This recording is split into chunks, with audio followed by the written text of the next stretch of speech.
എന്നാലും ബ്രസീലിൻ്റെ മോശം തുടക്കത്തിൽ പൊതുവേ കേരളത്തിലെ ആരാധകരും നിരാശയിലാണ്. അവരുടെ പ്രതികരണങ്ങൾ നമ്മൾ എടുത്തിട്ടുണ്ട്.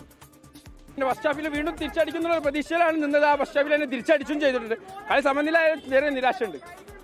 ഇത്തവണ സ്വർണ്ണക്കപ്പിൽ മുത്തമിടില്ല എന്ന് തോന്നുന്നു. യാത്ര കളിയുണ്ട്, മുത്തമിടും സാധനപ്പം കൊണ്ടുവന്നിട്ടൊന്നും ഒരു കാര്യമില്ല. ഞങ്ങൾ ഇതിനെക്കാണ് വളരെ ദയനീയമായിട്ടൊരു തോൽവി പോലെ തന്നെയാണ് കാണുന്നത്. കാരണം ബ്രസീലിൽ ഇത്രയും വലിയ കാനറിപക്ഷികൾ ഉണ്ടായിട്ടും ഒരു കാര്യം ഉണ്ടായില്ല. അടിപൊളി. അടുത്ത കളിക്ക് ഇനിയും വലിയ ഇമ്പ്രൂവ്മെന്റ് അടിക്കാൻ വരും. അർജന്റീനക്കാർ സുഖമായിട്ട് കിടന്നുറങ്ങിക്കോട്ടെ, സുഖമായിട്ട് കിടന്നുറങ്ങും. അർജന്റീനക്കാർക്ക് അവര് ട്രോൾ ഇറക്കി തുടങ്ങി. ട്രോൾ ഇറക്കാനല്ലോ ഓലിക്കുന്ന വേറെ പണി. അവരെ സംബന്ധിച്ചോളം ട്രോള് മാത്രമാണ്. കളി നല്ല കളിയാ കളിച്ചത്. നെയ്മർ പോലും ഇല്ലാതെ പിടിച്ചു നിന്നെങ്കിലേ ബ്രസീല് അടുത്ത ട്രോഫിനടുന്നുള്ള ഉറപ്പാണ്. സൂപ്പർ കളിയാണ്. ബ്രസീൽ അടുത്ത കളി എന്തായാലും നോക്കും.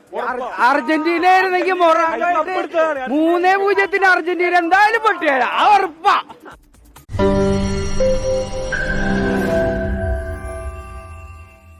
ലോകത്തെവിടെയായാലും ഏത് സമയത്തും 24 വാർത്തകളും ഓഗ്മെന്റഡ് റിയാലിറ്റി പാക്കേജുകളും എക്സ്പ്ലെയിനറുകളും വിശദമായി കാണാൻ ഞങ്ങളുടെ യൂട്യൂബ് ചാനൽ നിങ്ങൾക്ക് സബ്സ്ക്രൈബ് ചെയ്യാം.